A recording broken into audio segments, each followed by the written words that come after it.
sahabat John Pregado. Senang sekali bisa bertemu kembali dengan sahabat di channel ini. Terima kasih sahabat sudah setia mengikuti channel ini sampai hari ini. Saya berdoa kepada Tuhan, kiranya Tuhanlah yang membalas dan memberkati kita semua. Sahabat, apabila diberkati melalui video-video kami, marilah dengan murah hati share video ini kepada teman-teman yang lain agar mereka juga diberkati seperti kita. Hari ini kita akan dilayani oleh hambanya, oleh anaknya yang luar biasa, pasti akan memberkati kita. Oleh sebab itu, mari kita dengarkan pesan dan persiapkan alat tulis dan kelengkapan lainnya untuk sama-sama mendengarkan pesan penting yang akan dibagikan buat kita.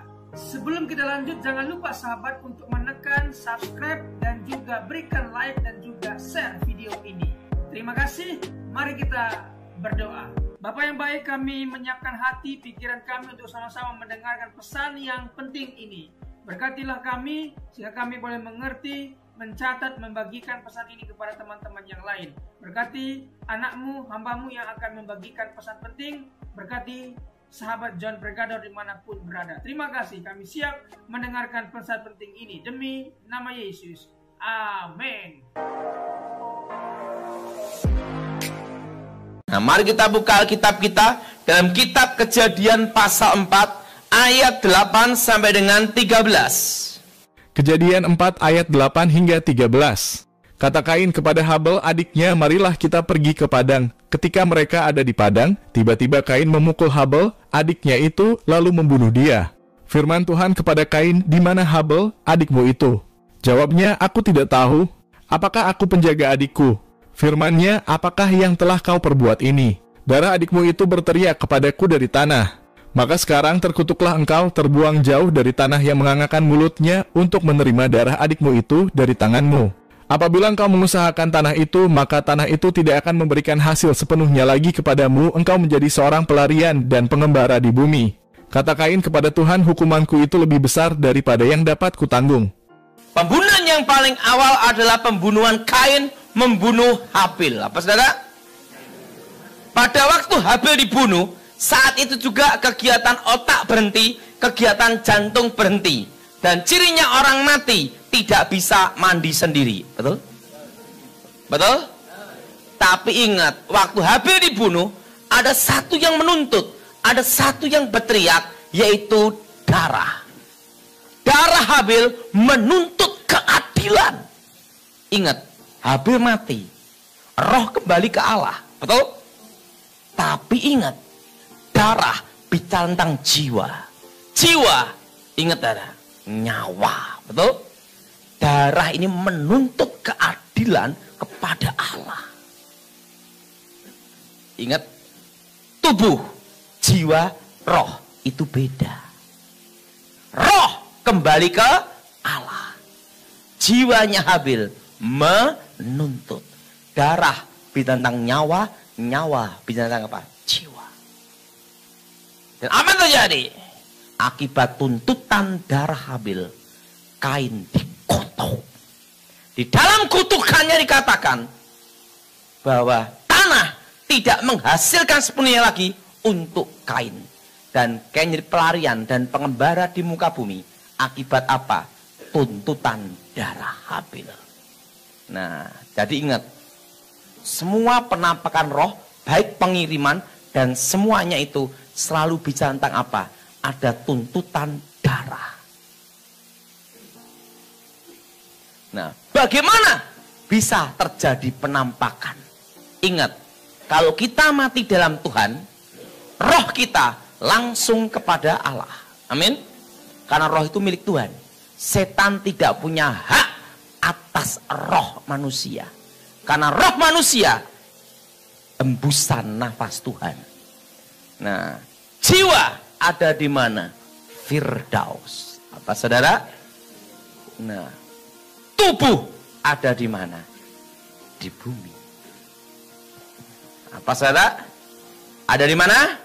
Ada di bumi. Ada di mana saudara? Ada di bumi. Ada yang dibakar, betul? Ada yang dikubur, ada yang juga kena bom, betul? Betul? Nah, Dan pada hari kebangkitan, itu yang disatukan. Roh, jiwa, dan tubuh. Nah, jadi ingat saudara, kalau orang dibunuh, yang menuntut itu apa? Darahnya. Mati sebelum waktunya. Karena itulah, setan akan pakai itu landasan dasarnya. Kenapa ada landasan dasarnya? Ingat, tempat darah yang tercurah, orang yang dibunuh, maka tempat itu mengandung kutukan. Ingat, waktu darah Habil menuntut, Tuhan mengutuk Kain. Betul? Betul? Betul?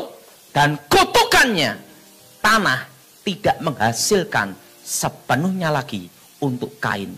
Dan Kain menjadi pelarian dan pengembara di muka bumi. Jelas? Jelas? Jelas? Nah, kalau penampakan-penampakan roh itu, apakah itu roh manusia? Bukan. Kenapa selalu penampakan itu semua selalu berhubungan dengan roh orang-orang mati? Betul? Terutama mereka yang mati dibunuh, mati sebelum waktunya. Karena ingat, tempat darah yang tercurah itu, darah yang menuntut itu menjadi landasan, menjadi dasar. Ini saya semua, menjadi dasar, menjadi landasan untuk awal mulanya kutukan. Nah, pertama, kalau orang jahat dibunuh, copet, rampok, dukun santet, digebukin sampai mati.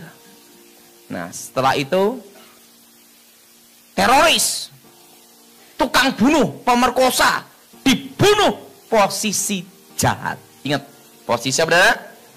Posisi jahat. Darahnya menetes. Ingat, orang yang tidak dalam Tuhan, posisi jahat, langsung ke dunia orang mati. Terpisah di antara orang hidup. Tapi ingat saudara, darah yang di situ ada kutukan juga. Siapa yang membunuh manusia, maka Allah akan menuntut, baik manusia ataupun hewan. Betul? Karena manusia adalah gambar rupanya Tuhan. Amin. Omong sama sebelahnya, kamu bukan monyet.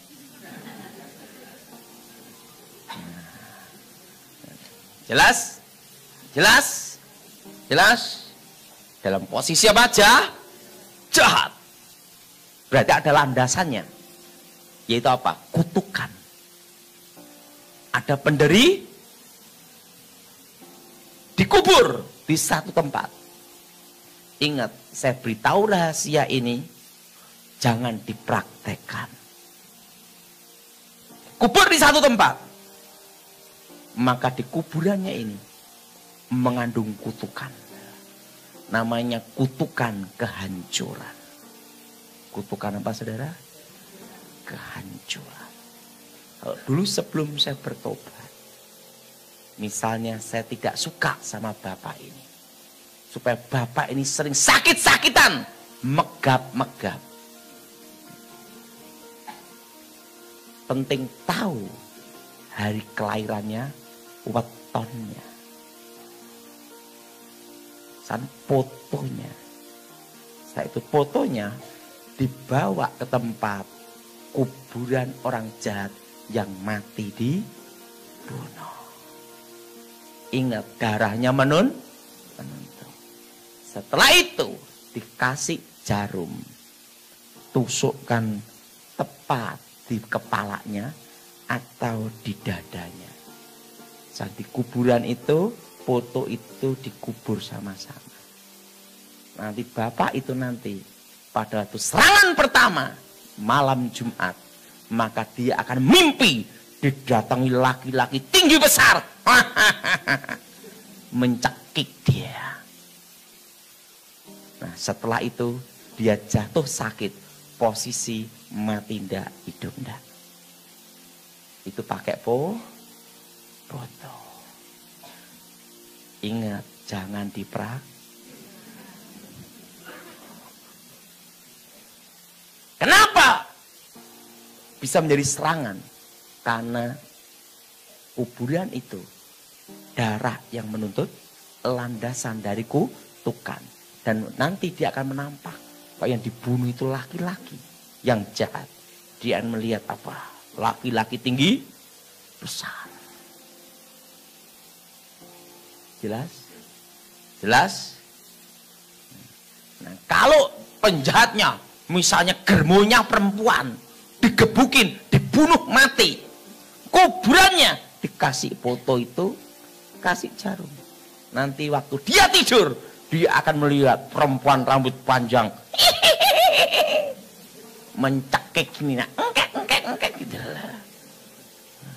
Nah, setelah itu apa? Sakit, mati, ndak hidup, ndak. Nah, itu pakai apa? Kuburan. Medianya apa? Foto. Ingat, jangan diprak. Kedua, kalau selain itu pakai jarum, sakit, mati, ndak hidup, ndak. Nah, nanti yang kedua, dibikin perawan tua juga bisa. Fotonya, kasih fotonya, saya itu dibacain mantra, disumpahin. Supaya apa? Tidak laku. Perawan tua, kamu jahat. Dia apa? Di kuburan. Fotonya itu ditaruh dalam kuburan itu. Tapi ingat, kuburan orang jahat yang mati dibunuh, yang darah menuntut. Setiap kali mau nikah pasti batal. Cirinya ada. Sering ada penampakan kayak ketindihan. Laki-laki besar. Nah, orang tidak tahu, dikira itu disenangi setan. Bukan, itu disumpahi. Nah, ingat, saya kasih tahu rahasia ini, jangan dia apa? Nah, jelas? Jadi lewat apa? Foto. Untuk bikin celaka orang itu paling mudah. Bikin mati orang itu paling mudah. Cukup modal 10.000 racun tikus. Betul? Betul? Tapi untuk menghidupkan orang mati hidup lagi, tidak bisa. Itu hanya Tuhan yang bisa. Betul? Nah, bikin orang celaka itu lewat apa? Serangan ilmu hitam akan terjadi apa? Penampakan. Penampakannya apa? Darah menuntut menjadi dasarnya. Setan suka menyamar menjadi orang yang sudah mati. Jelas? Apalagi landasannya ada Jadi yang pertama, serangan kuasa gelap lewat apa? Kuburan. Dan kalau tanah itu diambil,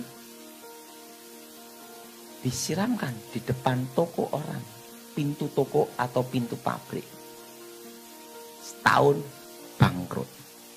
Itu nanti toko atau pabriknya kayak ketutup ini, kayak kabut. Dan di sana ada penampakan setiap malam Jumat, laki-laki tinggi besar. Jadi ingat, penampakan itu bisa juga pertama serangan kuasa gelap. Jelas? Jelas? Nah, kalau tanah kuburan, rata-rata kuburan ini dipakai kuburan penjahat, tapi laki-laki. Sebagian besar itu. Nah, cirinya ada.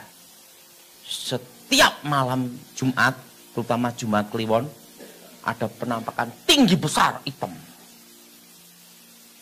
Ingat, darah yang bukan orang mati itu. Itu setan yang menyamar, tapi ada landasan kutukannya itu. Berdiri gitu. Setahun bangkrut. Kok tahu Pak Daud? Praktek. Cirinya ada. Malam Jumat ada bau menyengat. Brung, bau busuk. tapi lewat aja. Itu serangan. Pak, kalau bau busuk menetap, itu bau God. Jadi yang pertama, penampakan karena mendadak kiriman. Dapat apa? Tanahku. Yang kedua, penampakan roh pengiriman dengan tujuan menghancurkan orang dengan media pusaka. Nah, ini. Jadi penampakan roh itu bermacam-macam. Jelas, saudara? Yang kedua, yaitu dengan media apa, Bu? Nah, pusaka yang dipakai haruslah pusaka yang pernah untuk membunuh seseorang. Makanya, sebelum saya bertobat, pusaka-pusaka yang pernah membunuh orang itu selalu disendirikan, tidak boleh bersama-sama dengan pusaka yang tidak pernah membunuh. Makanya kalau saudara di keraton, pusaka yang pernah untuk membunuh itu di tempat tersendiri. Nah, dulu sebelum saya bertobat, kalau pusaka untuk membunuh itu sudah pernah membunuh orang itu kan ujung kerisnya pugut, artinya ada tanda darah. Dan keris itu akan dihantui bayangan kutukan. Ingat, keris empu gandring. Nah, darah ini menuntut. Nah, keris yang pernah untuk membunuh orang ini yang digunakan untuk nyantet orang. Nah, sekarang saya beritahu caranya, tapi jangan dipraktekin. Makanya ada orang-orang tertentu sengaja mencari pusaka yang pernah untuk membunuh seseorang. Apalagi yang dianggap orang sakti. Ngerti maksudnya? Nah, darah yang dibunuh itu korbannya, ini kan menuntut. Betul? Roh tetap apa? Ke dunia orang.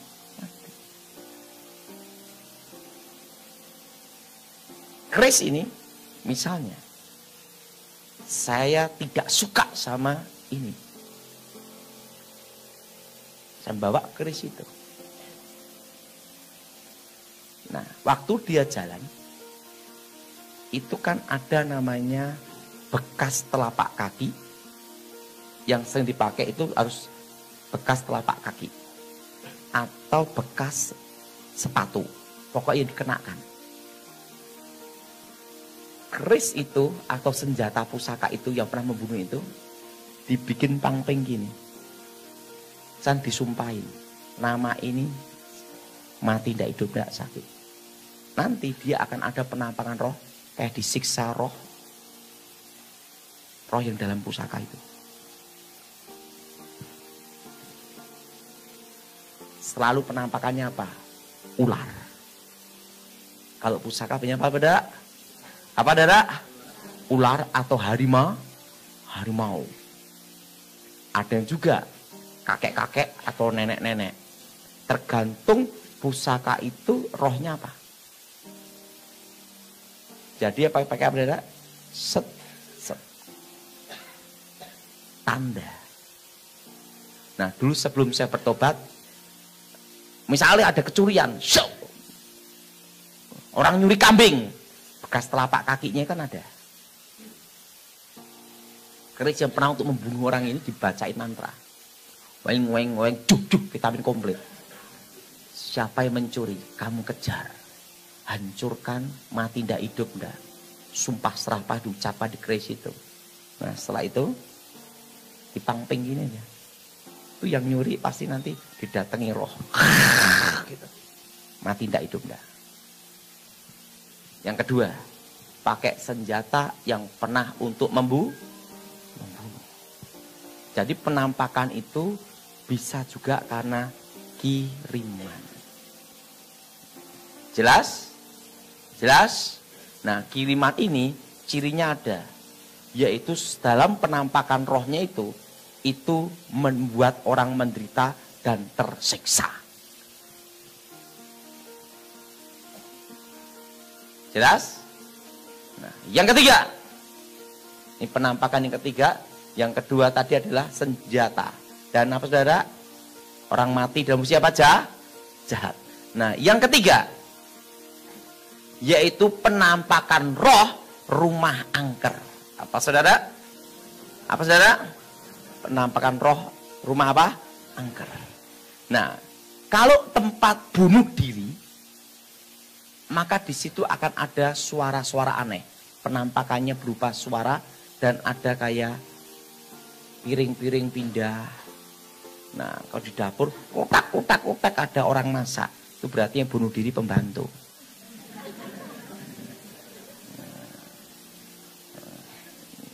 Jelas? Ya? Nah, nanti tiba-tiba kayak ada orang ngobrol-ngobrol di ruang tamu. Tidak itu. Orang ketawa. Satu keluarga.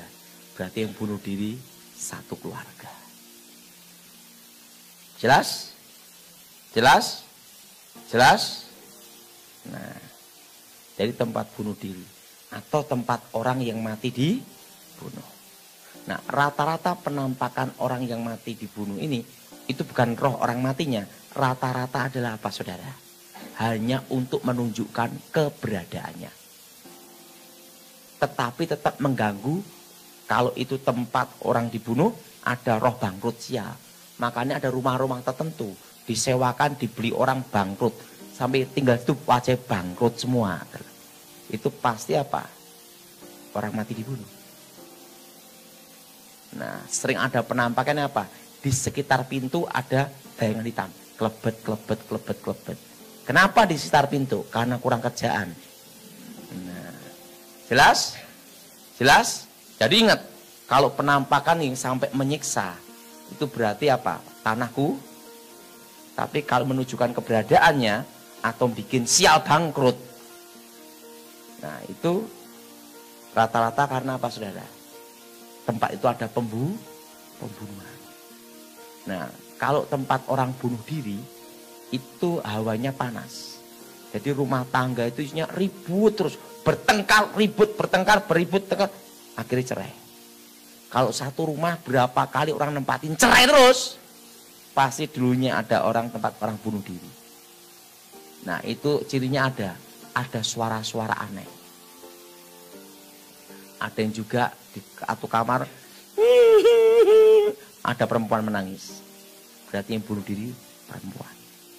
Kalau ada gini di kamar, berarti yang bunuh diri laki-laki. Nah, tempat orang bunuh diri itu, ingat, ada kutukannya. Darah yang menuntut. Ingat, darah yang menuntut itulah menjadi landasan setan untuk bekerja. Jelas? Jadi yang penampakan itu bukan arwah orang mati. Tapi roh setan yang tapi karena apa? Ada landasannya dulu. Nah, dan yang keempat, apa saudara? Nah, ada yang juga untuk menyatakan apa? Keberadaannya. Yang keempat, manifestasi, yaitu kerasukan. Sudah perhatiin, kalau di tempat terjadinya kerasukan massal, maka di situ sebelumnya pasti banyak penampakan. Nah, tempat kejadian kerasukan massal itu pasti dulunya adalah tempat pembantaian. Nah, kalau yang dibunuh 100 orang, maka setiap 7 tahun sekali bangkitnya kutukan yang kerasukan 100 orang. Nah, pertama satu orang yang kerasukan dulu. Kerasukan, dipegang, nyetrum. Begitu megang, nyetrum langsung. Yang kerasukan 100 orang. Kalau yang dibunuh 1000 orang, maka yang kerasukan 1000 orang. Itu setiap 7 tahun. Nah, tempat seperti itu pasti ada, ingat, tempat pembantaian. Nah, kalau yang dibantai itu satu kampung. Dibantai apa, saudara? Satu kampung. Maka di situ malam-malam tertentu kayak ada penampakan, kayak orang berbincang-bincang di perkampungan. maka disebut kampung setan. Nah, ada juga kayak di hutan tiba-tiba kayak ada pasar orang ngobrol-ngobrol, gitu lah, jual beli, pasar setan. Berarti dulunya di situ ada pembantaian satu pasar. Dari darahnya itu menuntut semua, dan itu menjadi landasan setan untuk masuk dalam penampakan. Dari semua penampakan setan intinya selalu ada dasarnya dulu, darah yang menuntut. Jelas? Jelas? Nah, bagaimana cara untuk mengatasinya? Nah, ada juga penampakan melalui perewangan. Perewangan itu pun roh yang dipanggil itu adalah roh-roh yang dianggap sudah mati. Padahal itu bukan roh orang mati, tapi untuk menyesatkan manusia aja. Nenek saya, misalnya, contoh aja Bu, suami ibu ini meninggal. Ibu ini ingin ketemu suaminya yang dibunuh. Langsung nenek saya minta fotonya, baca mantra. Ngeblak. Bangun. Nanti akan berubah dari suara suaminya. Aku di alam sana dalam posisi seperti ini. Aku dibunuh orang ini jam sekian gini-gini. Tangkap. Itu namanya perewangan. Geblak dulu baru masuk. Nah, tapi ingat kenapa suaranya bisa sama dan persis. Betul? Betul? Nah, sekarang saya kasih contohnya. Saya minta ini ke sini. Saya senang sesama orang pendek. Nah, ini sini. Nah, ini aja.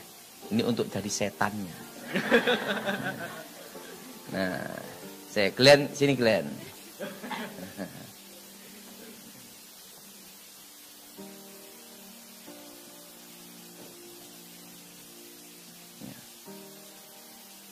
Ini jadi malaikatnya. Sebab ini pendeta, takut kualat saya. Nah, sebelum dia sebesar ini pasti menjadi seorang bayi. Pernah, betul? Nah, di dalam ilmu batin, sebelum saya bertobat, dipercaya bahwa manusia ini ada namanya saudara kembar. Apa saudara? Nah, sekarang lahir. Oe. Oe. Langsung di sini ada malaikat. Haleluya. Kenapa ada malaikat? Ingat, keluarga dia orang Kristen. Malaikat Tuhan berkemah di sekeliling kita. Amin. Nah, tapi di sini adalah setan. Kenapa ada setan? Ingat, setan seperti singa yang mengaum-ngaum mengelilingi kita. Betul? Waktu usia 1 tahun, roh ini membentuk dirinya sama seperti dia 1 tahun. Tapi malaikat tidak berubah bentuk. Usia 7 tahun, roh ini membentuk dia 7 tahun. Tapi malaikat tidak berubah bentuk. Usia 17 tahun, dia murtad menyangkal Tuhan. Malaikat pulang. Nah, dia bertapa. Maka dia ketemu roh sama seperti dia. Roh inilah yang mendampingi sejak lahir. Wujudnya sama. Dan roh ini pula yang akan menyatu dengan dirinya. Menghubungkan roh-roh yang lain. Usia 70 tahun mati. Karena dia tidak dalam Tuhan, langsung rohnya di dunia orang mati. Namanya dunia bawah. Terpisah di antara orang hidup. Tetapi yang di kuburan adalah roh ini. Yang mendatangi anak cucunya ini. Tetapi kalau misalnya ini posisi dibunuh, cek mati.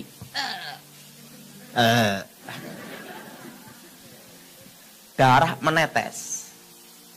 Rohnya ini karena tidak dalam Tuhan langsung ke dunia orang mati. Tetapi dari menuntut menjadi landasannya ini. Jadi yang datang ini adalah roh setan yang mendampingi dia semasa hidupnya. Inilah yang akan mendatangi dan menghantui. Jelas? Jelas? Jelas? Jadi ingat, roh yang menghantui itu suaranya pasti sama semua. Kenapa? Dan roh ini akan menyatakan perwujudannya, penampakannya sama dengan dia. Nah, misalnya dia dibunuh, gitu. Dan darahnya ada di keris ini. Maka keris ini akan dihantui roh ini. Dan roh inilah yang akan melakukan semua keinginan yang memegang keris itu. Makanya banyak keris yang pernah untuk membunuh orang itu digunakan. Supaya roh inilah yang akan menjalankan semua misi. Jelas? Jelas? Nah, setan memang ada kuasa, tapi Tuhan lebih kuasa. Amin. Nah, mari kita buka dalam kitab Ibrani pasal 12 ayat 24.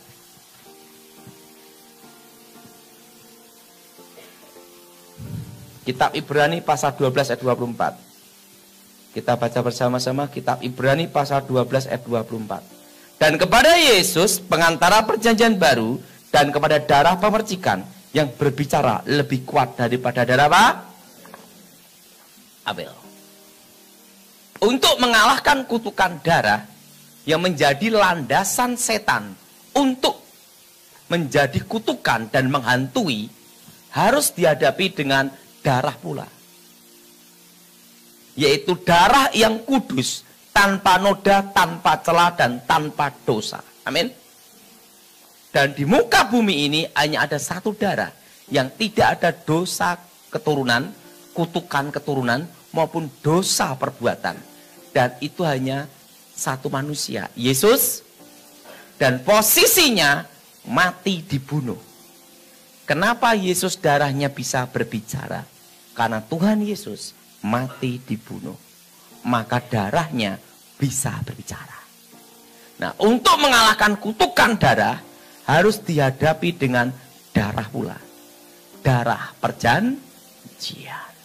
Nah, kalau saudara ada serangan ilmu hitam, serangan kuasa gelap melalui tanah kuburan berupa foto maupun senjata yang untuk menghantui. Ingat, yang mendatangi itu bukan roh korban, tetapi setan yang mendampingi korban itu semasa hidupnya. Jelas? Nah, ini akan menghantui.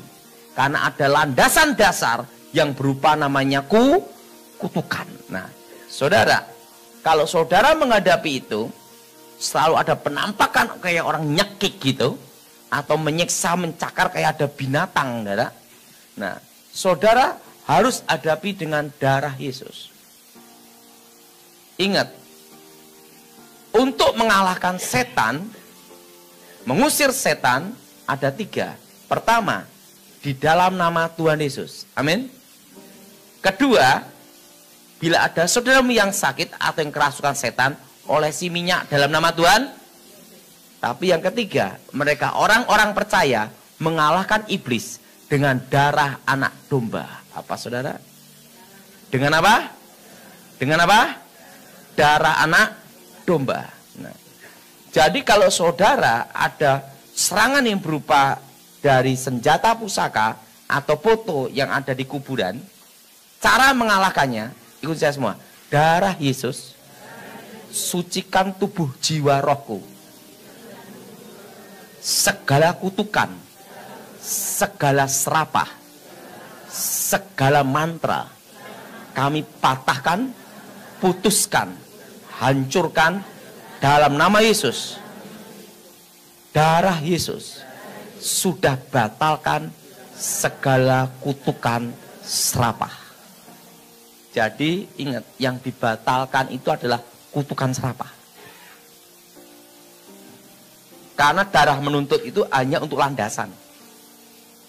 Kuburan dan senjata pusaka. Jelas? Itu yang perlu dibatalkan adalah apa? Kutukan apa? Serapah. Karena pada itu dikasihkan di kuburan, itu disumpahin dulu. Baru jarum itu ditancapkan. Kalau ditancapkan bagian kepala akan sakit sekali. Tancapkan dada mengkap-mengkap gitu. Diperiksa dokter tidak ada penyakitnya. Santet itu ada berbagai macam jenis. Tapi santet yang tidak bisa dikenali dengan jejak adalah jenis santet yang pakai kuburan. Karena tidak ada benda-benda logamnya. Tapi yang bersangkutan sakitnya setengah mati. Betul? Tancapkan kepalanya nanti akan kayak pecah, kayak melebihi vertigo. Dan datangnya cirinya ada, mendekati jam 6 sore. Waktu mendekati jam 6 sore kayak kepala mau pecah. Nah itu kan. Itu berarti ditaruh fotonya di kuburan.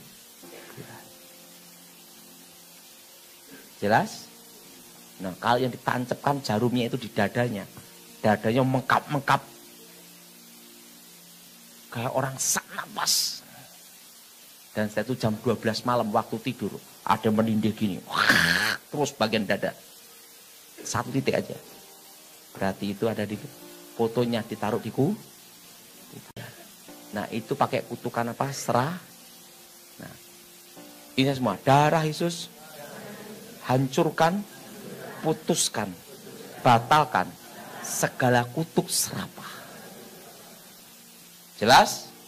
Ini kalau menghadapi apa? Foto yang ditaruh di atau senjata yang pakai dari pangping gini. Itu bisa lewat telapak tangan atau lewat kaki, langsung dijejet, bacain mata, serapai. Ingat, jangan dipraktekkan. Jelas? Jelas?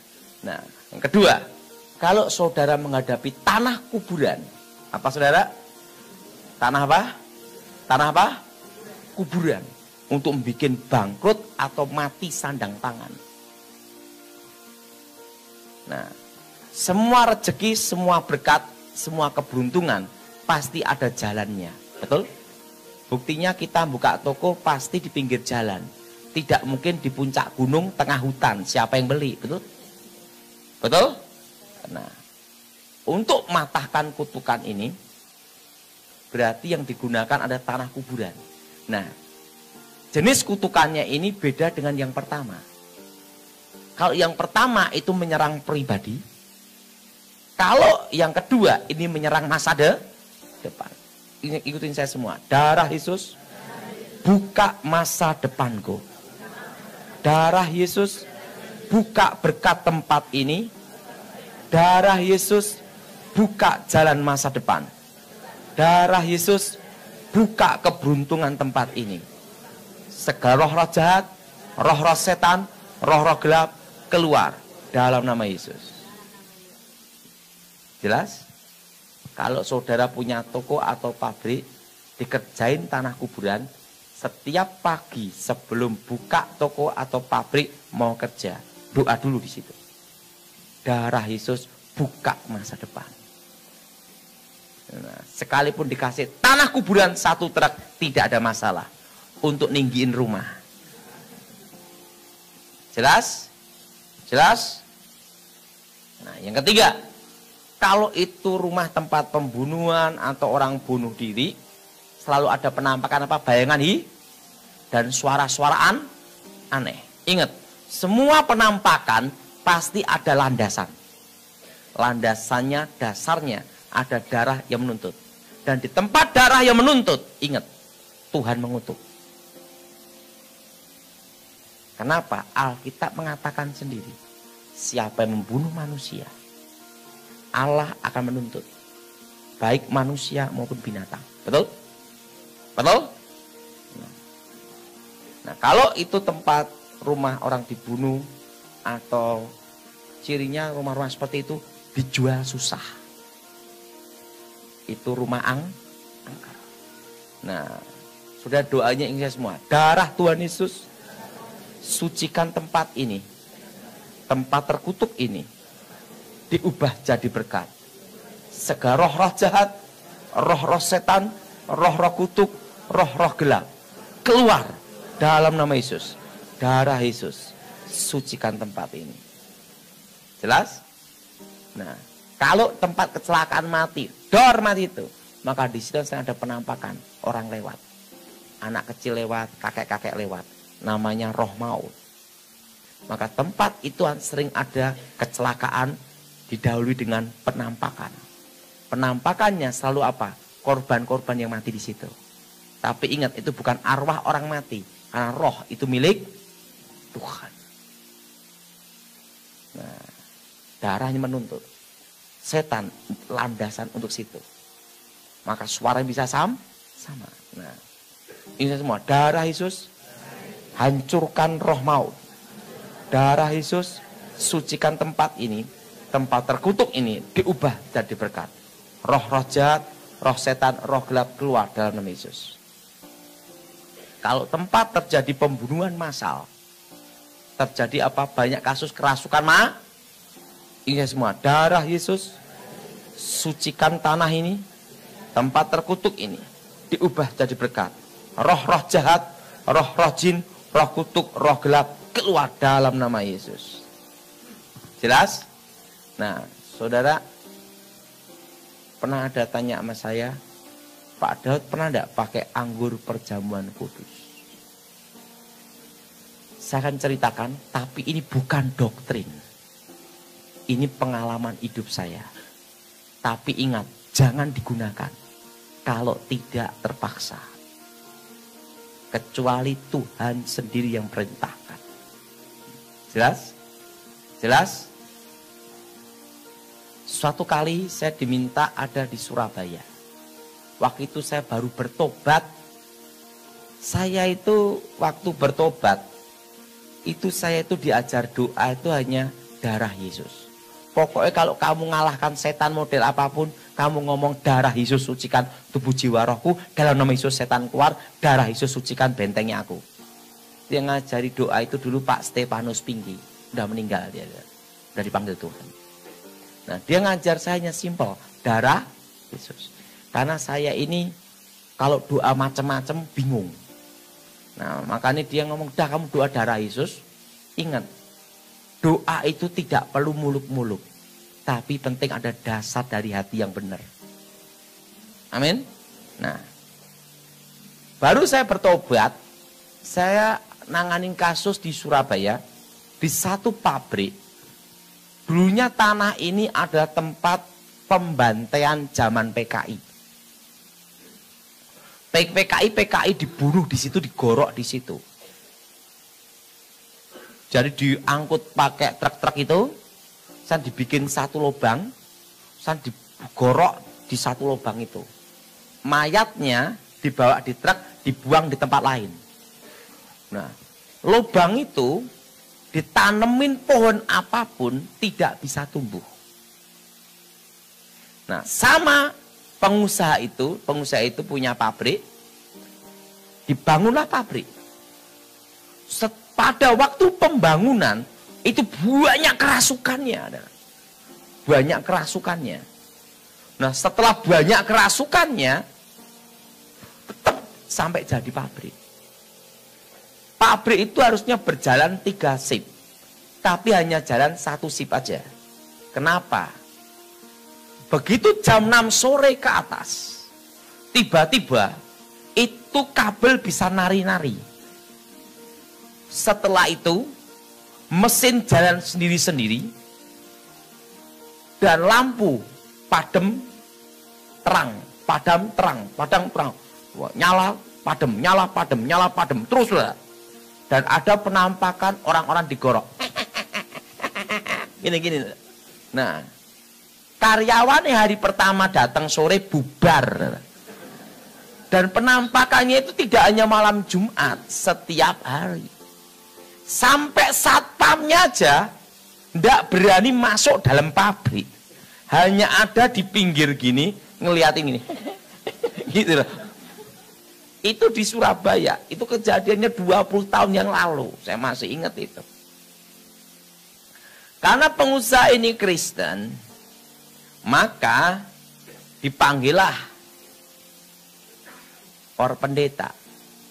Pendeta doa dalam nama Yesus, setan keluar dan dikasih minyak urapan. Waktu pendeta datang, setannya keluar. Waktu pendeta keluar, setannya datang.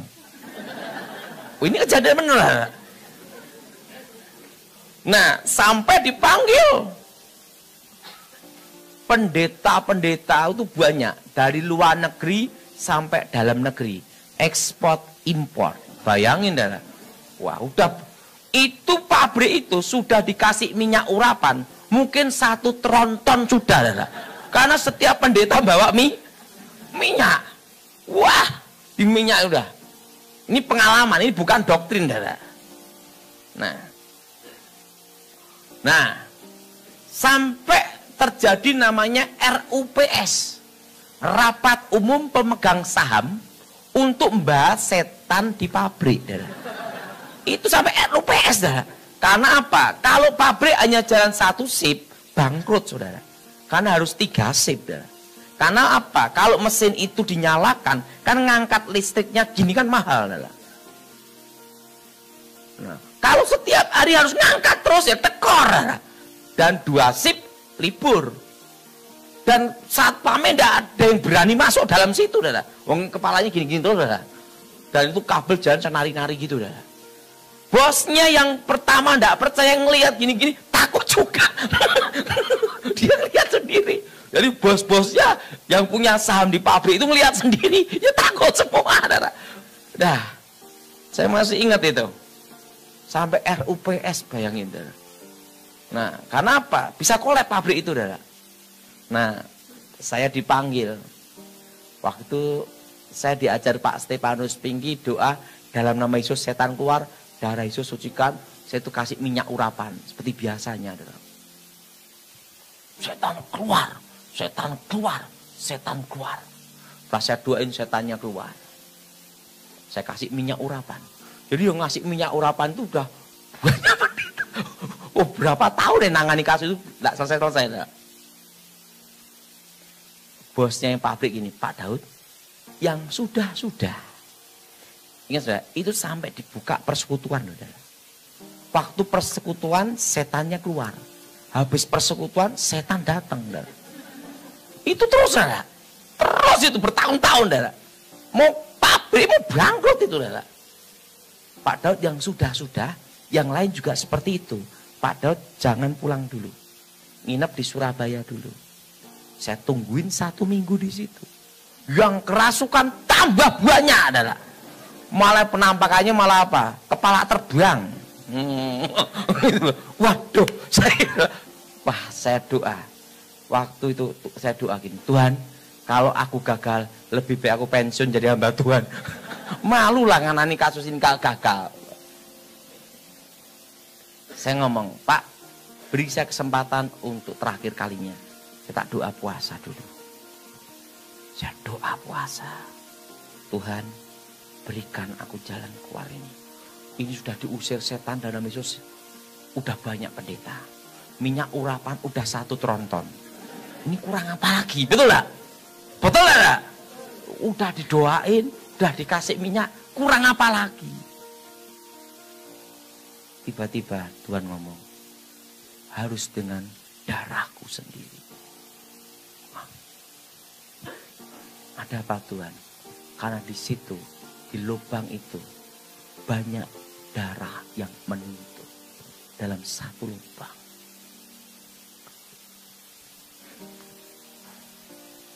Saya dikasih dalam surat Korintus, inilah tuh, dan ini adalah darahku. Saya bangun doa, karena itu yang pertama kali. Pokoknya itu pelayanan paling rugi ya waktu itu. Saya cari anggur asli red wine. Bukan sirup loh, saudara. Karena itu pertama kali. Saya masih ingat 20 tahun yang lalu itu harganya 500.000.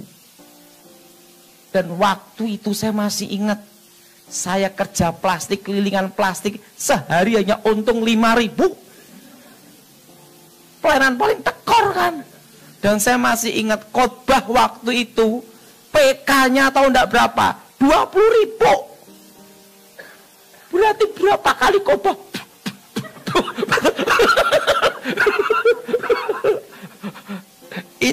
itu 20 tahun yang lalu.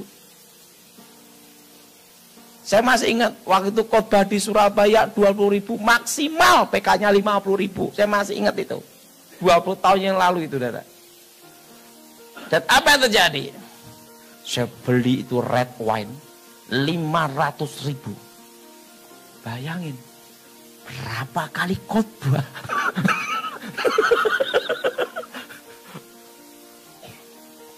Saya cari yang asli. Nggak taunya red wine itu tergantung umurnya. Saya nggak ngerti, tak pilih yang paling umur paling tua.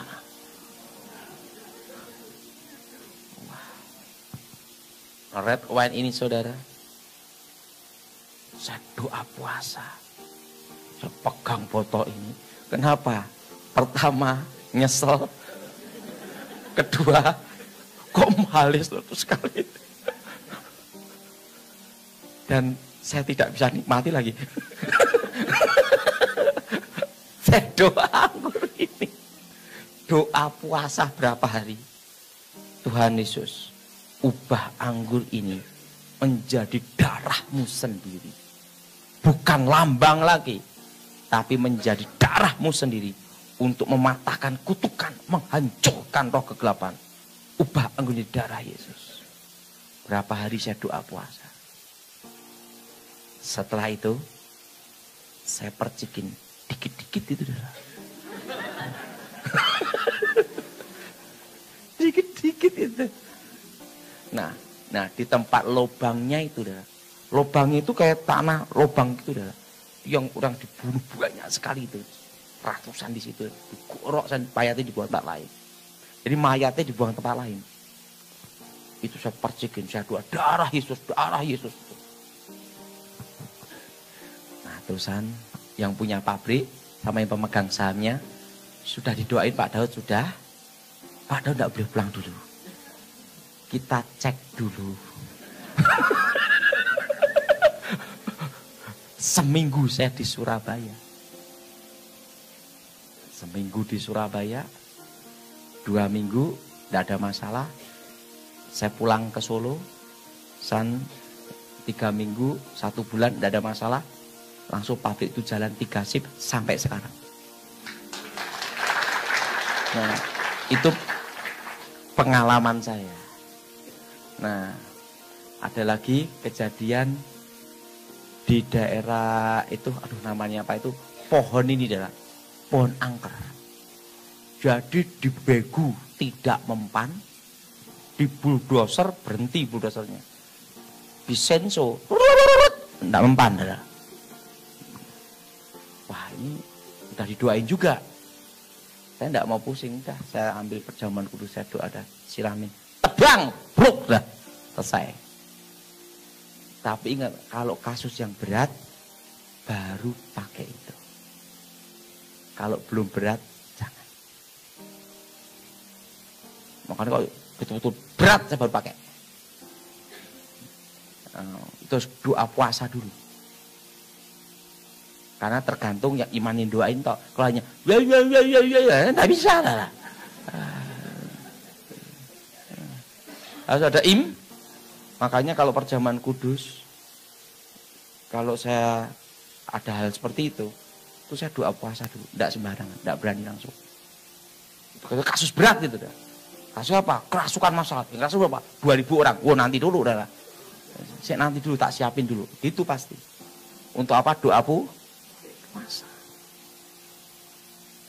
Nah, itu pengalaman saya kehilangan uang 500.000. Nah, Tapi sekarang udah aman, udah beli, udah Tuhan udah berkati saya. Kalau waktu itu zaman susah bener, saudara. Itu ngerintis batik itu sehari 5.000 loh, saudara. 5.000 sebulan berarti berapa? 150.000. Kalau 500.000 berapa bulan? Harus doa kerja bakti. Oke, siapa mau tanya? Oke.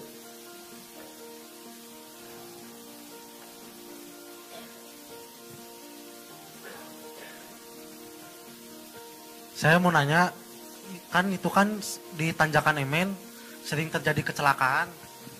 Itu kan dari dulu sampai sekarang kan kecelakaannya kan di tempat itu terus. Nah, yang jadi pertanyaannya itu emang udah ada penunggunya gitu, minta tumbal atau gimana gitu. Terus kalau misalnya didoain nanti bisa ke situ lagi nggak si setannya gitu? Oh, berarti tempat kecelakaan itu adalah apa? Ada rohma, karena di situ ada orang yang mati kecelakaan, mati sebelum waktu. Darahnya apa menun? Roh setan pakai dasar landasan itu untuk kutukannya. Itu namanya tumbal. Nah, itu harus dipatahkan dengan darah Yesus. Bisa dipatahkan. Oke? Termasuk tempat kejadian orang tenggelam. Nanti selalu ada penampakan, ada rambut panjang namanya onggoinggi. Wah, diambil rambutnya, keseret mati. Kalau ada yang minta tolong, langsung masuk, lep mati. Itu biasanya tempat kejadian orang tenggelam mati. Di situ banyak makan korban.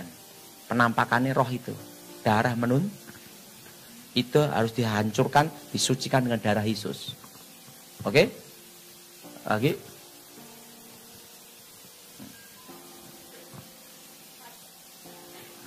Pak Daud itu dulu kan pernah mengalami kecelakaan sampai akhirnya dinyatakan meninggal. Maksudnya tidak tertolong gitu nyawanya, tapi Tuhan bilang kan kalau Pak Daud itu tidak akan dipanggil Tuhan sebelum menikah. Nah, itu bisa tolong diceritakan. Soalnya belum pernah kesaksian. Makasih. Bulan depan aja.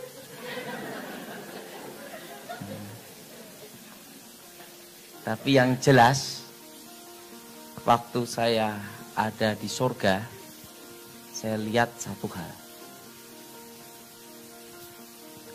Jadi sebenarnya, apa yang akan terjadi atas hidup kita, di surga itu sudah ada. Jadi kita sebenarnya menjalani aja. Itu kemahatauan Tuhan.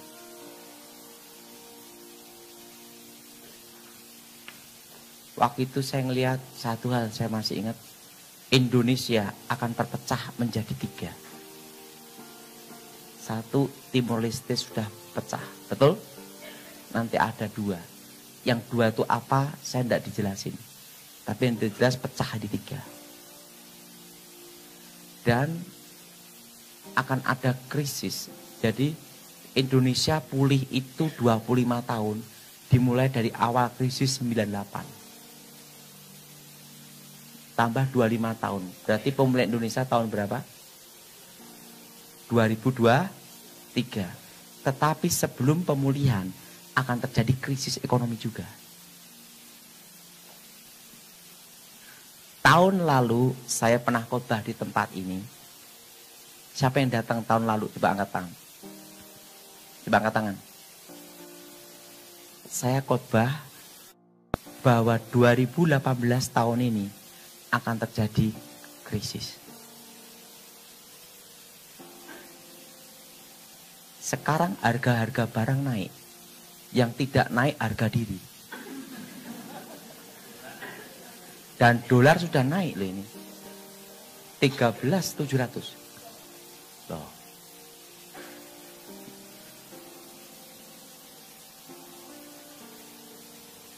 Nah, tapi percaya Tuhan pasti pelihara kita. Nah, kalau 98 itu krisis politik. Begitu Pak Harto jatuh, ganti Habibie, langsung ada pemulihan. Kalau sekarang krisis bener. Hah? Ngerti? Krisis benar. Tapi krisisnya ini, ingat saudara, pasti Tuhan tolong. Kan dunia ini juga baru krisis, betul? Ini dunia kan krisis. Nah, pajak naik.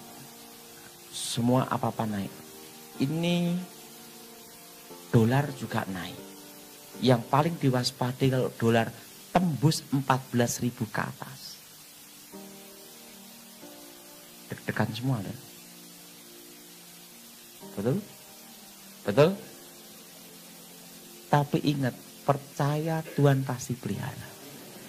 Karena sebelum pemulihan Indonesia akan terjadi suatu krisis. Tapi krisisnya itu tidak diterima lengkap sama Tuhan. Hanya harus melewati itu dulu. Jelas? Jelas? Dan ingat, tahun lalu saya sudah beritahu, suruh tahun ini dan tahun depan beli apa? Tanah. Karena harga tanah properti akan gini. Beli tanah jangan dalam kota, desa-desa. Ini tidak apa-apa ya kalian, ya. Sekarang saya kasih tahu. Kalau saudara beli tanah per meter 10 juta, mau naik tahun depan 20 juta, itu berat. Tapi kalau saudara beli tanah per meter 100.000, tahun depan naik 200.000, itu paling mudah. Loh? Nah, makanya belilah di desa. Untuk apa? Berkebun. Yang tidak terpengaruh krisis keuangan, ekonomi adalah pertanian.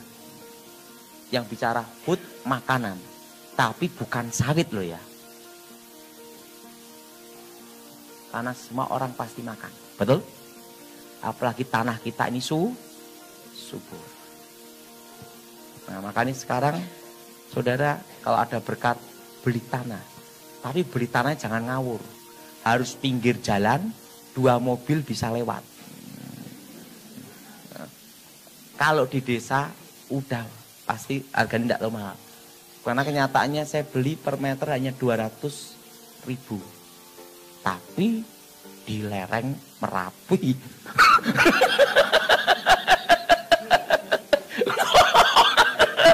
Loh, saya beli untuk perkebunan. Tapi jaraknya jauh. Jarak ya di atas 20 km lebih. Kok jaraknya 10 kilo melati melepus. Wah. Ya, oke, lagi. Ini. Pak, saya mau bertanya, kalau kita kadang tidur kayak ada yang nindihin, itu ada pengaruh kuasa gelap atau masalah peredaran darah? Nah, sering apa? Sekali 2 kali? Kalau sering itu gimana? Nah, waktu itu sesek enggak? Pernah ngalamin kayak yang nindihin, terus kayak ada yang nyekik juga, saya ngeliat tangan.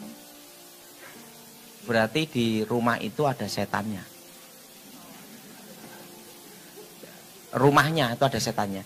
Tapi kalau itu karena pernapasan, gejala, itu pada waktu ditindih itu nafas sesek.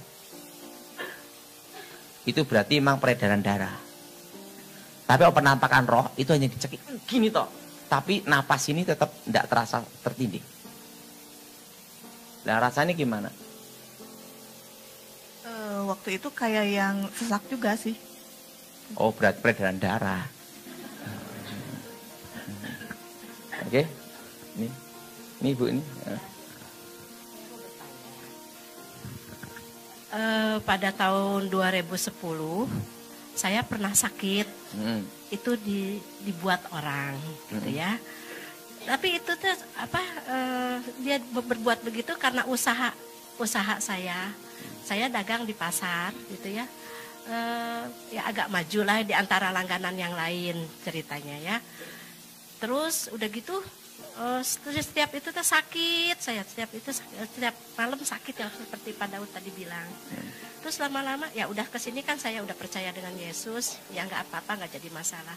Nah ada lagi kejadian sekarang ini baru 1 bulan, setiap saya mau meningkat langganan banyak, tiba-tiba kadang-kadang cuma datang berapa orang langganan ya.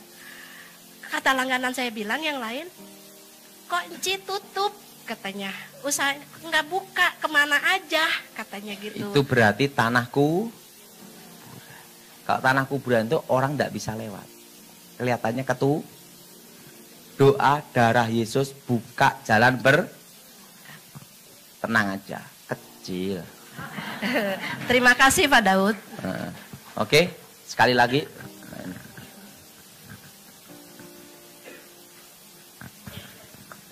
Berarti itu tanah kuburan. Mau nanya Pak, misalnya yang mati dibunuh ini orang benar. Apakah juga misalnya dia dikubur, apa juga kuburannya kalau misalnya ada foto ditanam di situ, apa juga rohnya getayangan gitu? Ingat, Alkitab berkata darah martir adalah benih gereja. Yang bisa untuk kutukan adalah darah yang menuntut penjahat. Kalau orang baik atau orang mati tua atau karena sakit meninggal, itu darahnya tidak menuntut. Memang udah waktunya meninggal. Itu tidak bisa dipakai. Yang dipakai itu adalah darah yang menuntut dari penjahat. Darah pendeta tidak bisa.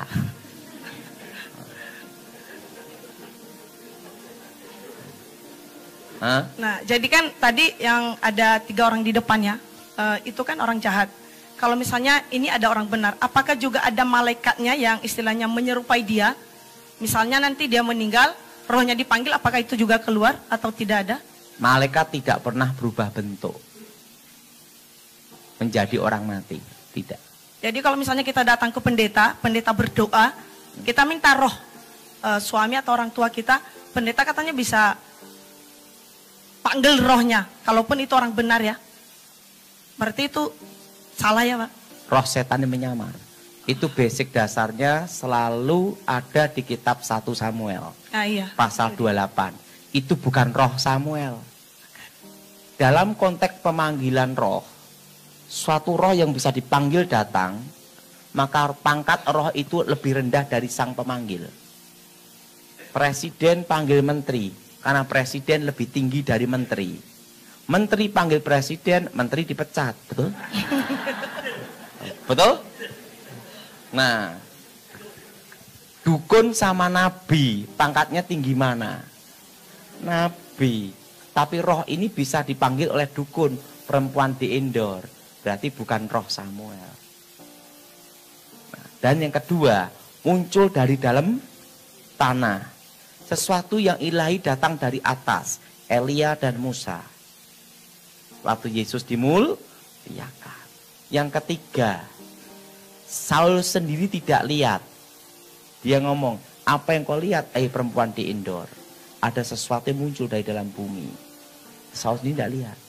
Konteks ilahi di sini adalah konteks penyembah berhala, perempuan di Endor, dukun. Nah, banyak orang terjebak karena ada kata ilahi di sini. Kata ilahi ini ucapan bukan dari Saul, tapi ada petenung, dukun. Kayak orang perewangan yang order itu tidak lihat, yang lihat dukunnya. Jelas? Yang keempat, nubuatnya tidak terjadi. Saul, engkau dan anak-anakmu besok bersama-sama aku. Kenyataannya, ingat, anak kandung Saul ada yang hidup waktu itu. Tidak ikut dalam peperangan dan selamat. Namanya Mikal, istrinya Daud. Betul? Dan yang kedua, Isi-Boset, yang akhirnya menjadi raja menggantikan Saul. Walaupun setelah itu mati dibunuh sama ajudannya. Setelah itu Mephiboset, cucu Saul. Artinya tidak seluruh keluarga Saul mati. Hari itu dalam pertempuran. Dan yang kelima, dari buahnya lah kamu akan tahu. Nah, banyak orang salah gini ya. Dalam dunia roh itu banyak sekali tipuan dan jebakan. Dikira orang mati bisa diinjili. Orang mati tidak bisa diinjili. Yesus turun ke dunia orang mati, itu artinya apa? Injil itu artinya adalah kabar baik. Amin. Amin. Kabar kemenangan. Amin. Kabar kemenangan, kabar baik, Kabar kesukaan. Waktu Yesus datang ke dalam dunia, harus disaksikan semua alam. Yang pertama adalah alam surga. Malaikat memuji menyembah Tuhan. Betul? Betul? Ingat, di mana? Di Bethlehem. Gembala di Efra. Betul? Nah, malaikat. Kedua, setan juga menyaksikan. Sehingga pakai Herodes berusaha untuk membunuh bayi Yesus. Betul? Betul? Dan sejarah mengatakan bahwa Yesus Kristus atau Isa Al-Masih, ingat, lahir 2000 tahun yang lalu. Artinya apa? Sejarah manusia dan alam nyata menyaksikan kedatangan Allah yang datang ke dalam dunia. Buktinya, tahun ini ada tahun Yesus Kristus, tahun Masehi. Ingat, bukan tahun Arab, tahun Jawa, atau tahun Cina. Yang dipakai seluruh dunia, tahun Kenapa tidak tahun Cina? Karena penduduk terbesar dunia adalah Cina. Orang Cina kencing bersama, Indonesia banjir. Betul? Betul? Tetapi yang dipakai seluruh dunia ada tahun apa? Yesus, tahun Masehi. Ingat, waktu yang berkuasa atas sejarah dunia itu adalah Allah. Allah datang ke dalam dunia yang berkuasa atas sejarah. Langsung berubah. Tahun sebelum Masehi dan tahun Masehi. Betul? Betul? Dan pada waktu dia mati dan bangkit hari yang ketiga, baik yang percaya Yesus atau tidak percaya, baik teroris maupun bukan teroris, baik yang ngebom maupun tidak ngebom, semua memperingati hari kebangkitan Yesus. Hari Minggu libur semua. Betul? Betul? Kalau tidak libur, ngelembur. Betul? Betul? Coba saudara di Cina, ngomong aja, Minggu tidak libur, dibawa ke rumah sakit jiwa. Betul? Libur pasti, tanggal merah. Betul? Ingat, kalau dia bukan Tuhan, dia tidak bisa lakukan itu. Karena dia adalah Tuhan yang berkuasa atas sejarah. Betul? Dan ingat saudara, surga menyaksikan Allah turun ke dalam dunia. Malaikat menyaksikan, alam nyata menyaksikan, setan yang belum menyaksikan adalah dunia orang mati. Maka Yesus pada waktu mati, ingat, yang bisa datang ke dunia orang mati adalah apa? Orang mati, betul? Betul? Yesus datang ke dunia orang mati untuk menyatakan apa? Kemenangannya. Karena musuh yang paling besar adalah kematian. Kenapa saudara? Ingat, kalau Yesus tidak bangkit, sia-sialah iman kita. Betul? Betul? Raja hebat apapun, mati tidak bangkit-bangkit. Ada orang mati, bangkit mati lagi. Betul? Betul? Nah, yang belum menyaksikan kedatangan Mesias yang dijanjikan adalah apa? Dunia orang.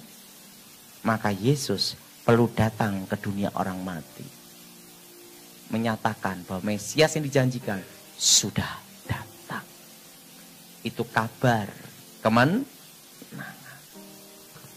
Dan bangkit hari yang ketiga.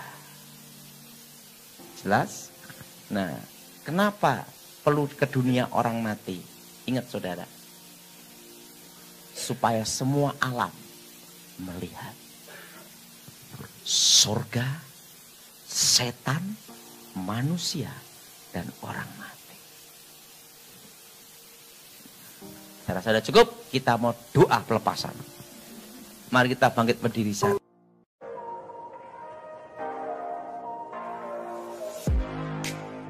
Terima kasih sahabat sudah menyaksikan tayangan kami hari ini. Saya percaya kita pasti diberkati. Apabila kita diberkati dengan tayangan hari ini, marilah kita dengan murah hati share video ini kepada teman-teman kita yang lain, agar mereka juga diberkati. Firman Tuhan mengatakan, diberkati untuk memberkati. Sehingga nama Tuhan dipermuliakan, dan namanya diagungkan. Sahabat, banyak sekali pelajaran yang kita bisa ambil dari tayangan hari ini.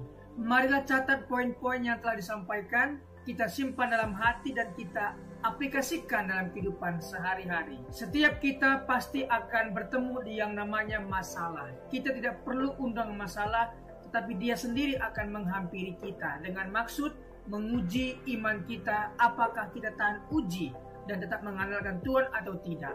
Tetapi apabila kita menang atas masalah itu, maka kita juga akan mendapat pujian dari Sang Pencipta. Karena kita tahan uji dan terus mengandalkan Tuhan, tidak hanya dapat pujian, dapat mahkota juga. Mahkota abadi karena kita setia dan tetap kuat dalam Tuhan.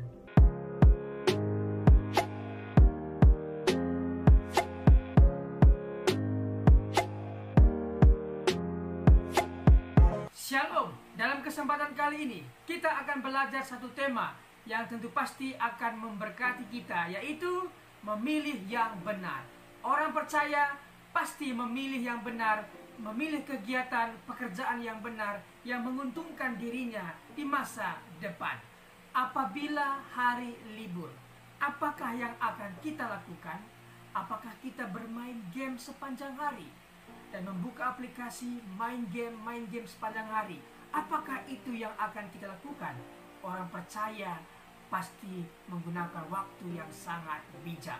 Bisa belajar, bisa beristirahat, dan juga bisa membantu orang tua. Jadi sekali lagi, orang percaya pasti menggunakan waktu sebaik-baiknya. Dia belajar, dia juga beristirahat, dan dia juga membantu orang tua, membantu orang-orang di sekitarnya. Sekali lagi, orang percaya pasti memilih yang benar. Ingat, 3B. Yang pertama adalah belajar, bekerja, dan beribadah. Ingat hal ini, ingatlah selalu belajar, ingatlah selalu bekerja, dan beribadah kepada Tuhan kita, Yesus Kristus. Sekali lagi kita akan belajar tentang tema memilih yang benar. Kita belajar dari tokoh satu Perjanjian Lama, satunya Perjanjian Baru. Kita mulai saja belajar dari tokoh Perjanjian Lama, yaitu Nuh. Kita akan belajar dari seorang tokoh yang bernama Nuh. Hal-hal apa yang akan kita pelajari? Mari kita dalami. Kejadian 6 sampai 10. Tetapi kita fokus di Kejadian 6 ayat 5 sampai 8. Mari kita baca firman Tuhan.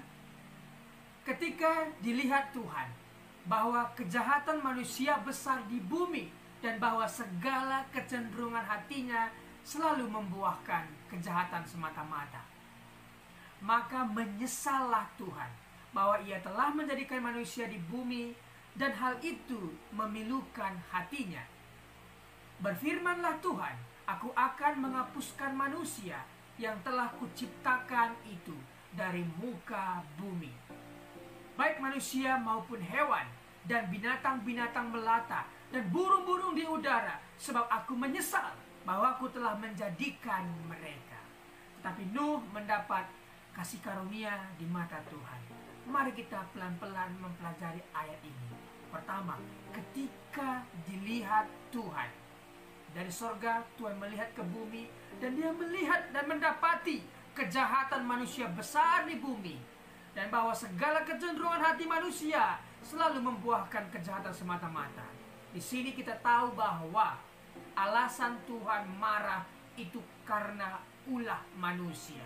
Kita lihat ulah manusia ini mengakibatkan hal apa saja. Pertama, Tuhan menyesal ya karena ulah manusia itu, sehingga lingkungan sekitar, yaitu hewan, binatang-binatang juga mendapat hukuman dari Tuhan. Jadi dari ayat ini kita bisa tahu bahwa Tuhan menyesal karena ulah manusia, dan dampak dari itu hewan-hewan pun mendapat resiko, mendapat konsekuensinya dari perbuatan manusia. Ketika kita membuang sampah sembarangan, apa yang terjadi? Tentunya pencemaran air.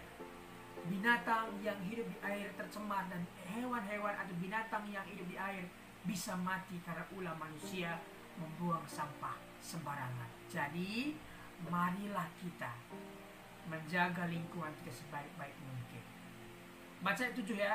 Berfirmanlah Tuhan, aku akan menghapuskan manusia yang telah kuciptakan itu dari muka bumi, baik manusia maupun hewan, dan binatang-binatang melata, dan burung-burung di udara, sebab aku menyesal bahwa aku telah menjadikan mereka. Tuhan menyesal karena manusia, karena itu hewan pun kena dampaknya.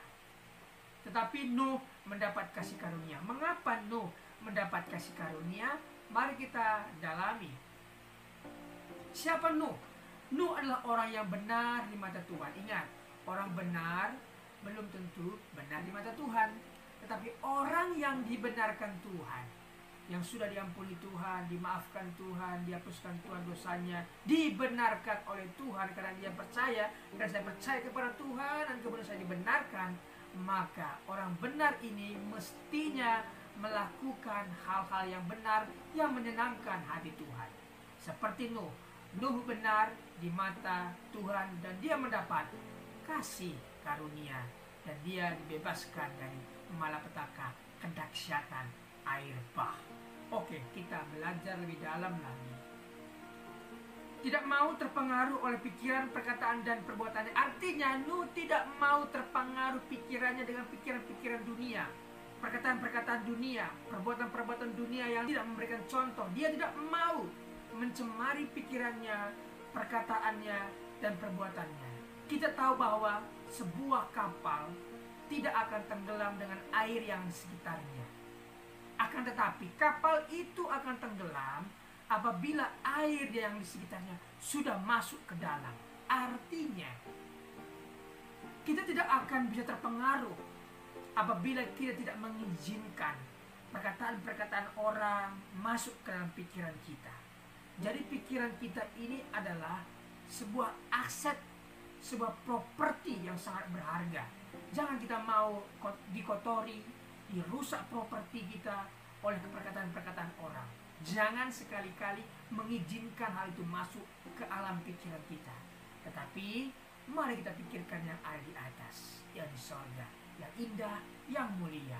Itulah yang dilakukan oleh Nuh, sehingga Nuh berkenan di mata Tuhan.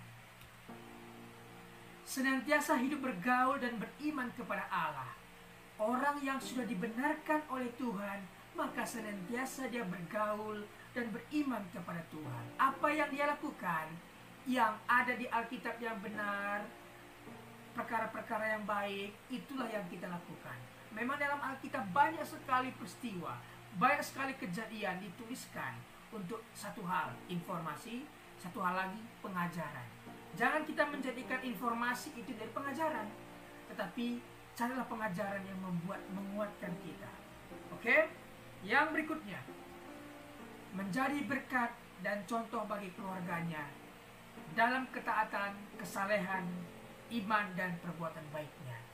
Nuh menjadi berkat dan contoh bagi keluarganya dalam ketaatan, kesalehan, iman, dan perbuatan baiknya. Jadi seorang bapa, seorang kepala rumah tangga harus mengikuti teladan yang diberikan Nuh kepada anak-anaknya, menantunya, bahkan istrinya. Inilah contoh yang memilih dengan benar. Berikutnya kita belajar dari seorang tokoh di Perjanjian Baru, yaitu Paulus. Hal apa yang akan kita pelajari? Kisah Para Rasul 9 ayat 1-6. Kita akan membaca dalam Kisah Para Rasul 9 ayat 1-2. Sementara itu berkobar-kobar hati Saulus untuk mengancam dan membunuh murid-murid Tuhan. Ia menghadap imam besar dan meminta surat kuasa daripadanya untuk dibawa kepada majelis-majelis Yahudi di Damsyik, supaya jika ia menemukan laki-laki atau perempuan yang mengikuti jalan Tuhan, ia menangkap mereka dan membawa mereka ke Yerusalem. Siapa Paulus? Paulus memiliki doktrin yang begitu keras. Ajarannya menyakiti orang lain adalah salah. Tapi Paulus merasa benar ketika dia menyakiti orang lain, ketika dia menangkap pengikut Tuhan dan menjebloskan ke penjara, menganiaya. Dia merasa benar akan hal itu. Tetapi sekali lagi, ajaran yang menyakiti orang lain adalah salah. Tuhan tidak pernah mengajarkan, bahkan agama-agama di dunia tidak pernah mengajarkan menyakiti orang lain adalah benar. Tidak, tetapi menyakiti orang lain adalah ajaran yang salah. Orang yang bertemu dengan kebenaran, Yesus, pasti melakukan dan memilih yang benar. Kita lihat, Saulus yang begitu bengis, begitu keras, begitu kejam, ketika bertemu dengan Tuhan Yesus, dia menjadi lunak, dia menjadi bertobat, dan dia menjadi orang yang memilih yang benar. Sekali lagi, orang yang telah bertemu dengan Tuhan Yesus pasti berubah. Jadi sahabat, apabila sahabat punya nenek, kakek, bapak, ibu, apapun itu, bawa mereka dalam doamu, doakan mereka. Ketika mereka bertemu dengan Tuhan, maka mereka akan berubah. Jadi sekali lagi, orang sekeras apapun, sebejat apapun, sebengis apapun, ketika dia bertemu dengan Tuhan, pasti lunak dan mengalami perubahan yang luar biasa. Contohnya adalah Paulus ini. Paulus memilih untuk menjadi pelayan Tuhan. Ketika dia bertemu dengan Tuhan, dia dibutakan dan dia di sana bertobat, berpuasa, kemudian dipulihkan, disembuhkan butanya, dan akhirnya dia memilih menjadi pelayan Tuhan. Memang Tuhan telah memilih dia dan menyiapkan dia menjadi penginjil luar biasa. Paulus menjadi penginjil yang luar biasa. Dari 27 kitab perjanjian baru, 13 diantaranya Pauluslah yang menulis atas ilham yang Tuhan berikan kepadanya. Jadi sahabat, orang yang telah dipilih Tuhan pasti memilih yang benar. Orang yang dibenarkan Tuhan pasti melakukan hal-hal yang benar, yang tentunya menyenangkan hati Tuhan. Terima kasih sudah mengikuti pengajaran hari ini. Hari ini kita belajar dari seorang tokoh bernama Nuh dan juga Paulus. Terima kasih. Apabila ada komentar, pendapat yang berbeda dengan apa yang saya sampaikan, boleh tinggalkan komentar di bawah video ini. Terima kasih. Tuhan Yesus memberkati. Mari kita berdoa. Bapa, terima kasih buat kebenaran firman Tuhan, kesaksian hidup bersama Tuhan yang telah dibagikan. Sungguh kami diberkati. Berkatilah para pembicara hari ini. Berkati pendengar setia John Pregador. Terima kasih Tuhan. Demi nama Tuhan Yesus. Amin.